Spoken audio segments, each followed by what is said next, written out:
If you're looking for a fun kids animation, but also want a complex look into governmental overreach, a study into the effects of disinformation abused by the oppressive power of evil bureaucratic institutions, and the dangers of harboring hatred that leads to self-destruction, this may be the movie for you. I'll share my thoughts and let you also know what my unconvinced 9-year-old thought in this spoiler-free review of Transformers 1.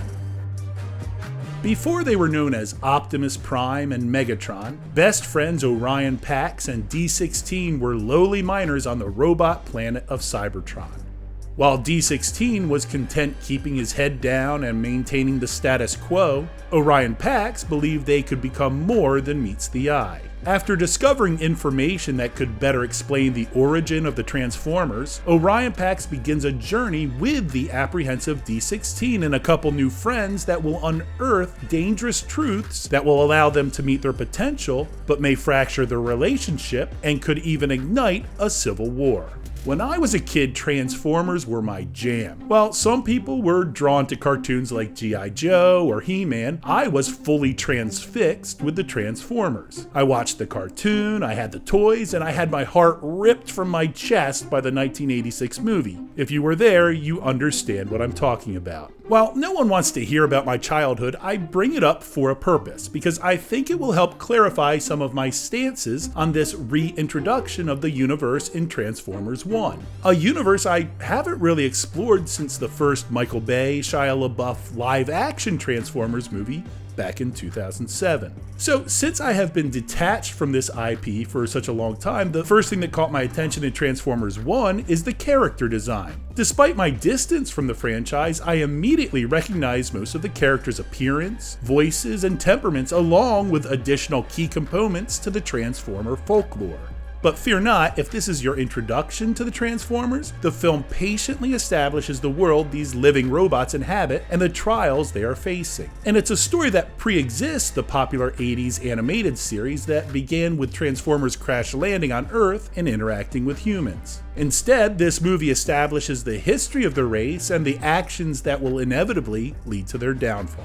This is where the film does something special. It trusts and respects the kids in their audience enough to patiently and slowly immerse them into this imaginative world. It's a respect that the Garfield movie and Despicable Me 4 didn't give to their young audience this year. The first 30 minutes or so really focus solely on the two lead characters and their friendship while establishing the harrowing world they occupy. Once that foundation is established, the film shifts into a new gear. It takes the robots on an exciting adventure and introduces B-127, my 9-year-old's favorite character, who will eventually become Bumblebee, and who will clearly be a fan favorite for his charm and humor.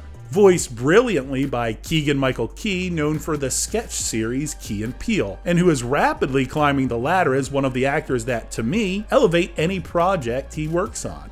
And that may be the best aspect of Transformers 1, the voice performances. From Chris Hemsworth, minus the Australian accent, to Brian Tyree Henry, who is great in everything, though he was criminally underutilized in this year's Godzilla x Kong. And Scarlett Johansson, who, since 2013's Her, has established that she is one of the best voice actors in the industry. These voice performances, combined with the animation design, create characters that we care about and understand their motivation, whether good or bad.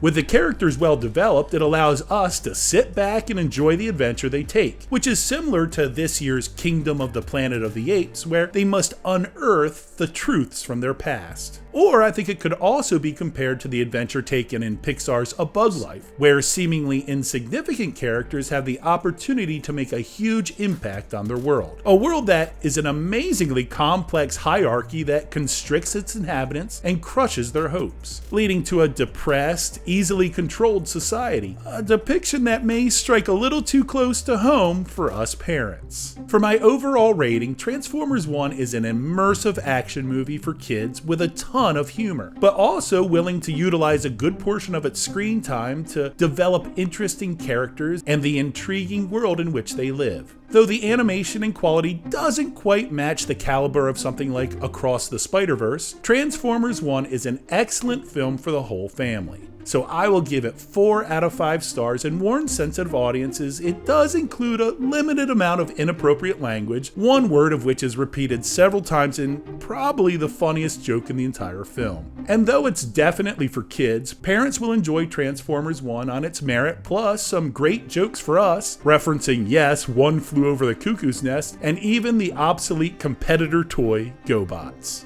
Before I wrap up, I wanted to elaborate that my 9-year-old daughter didn't really want to see this movie, but she wanted to hang out with me, so she went. Though she was squirming a bit in her seat at the beginning, the film's patience won her over, and she came home to tell her brothers how much she loved the movie after all.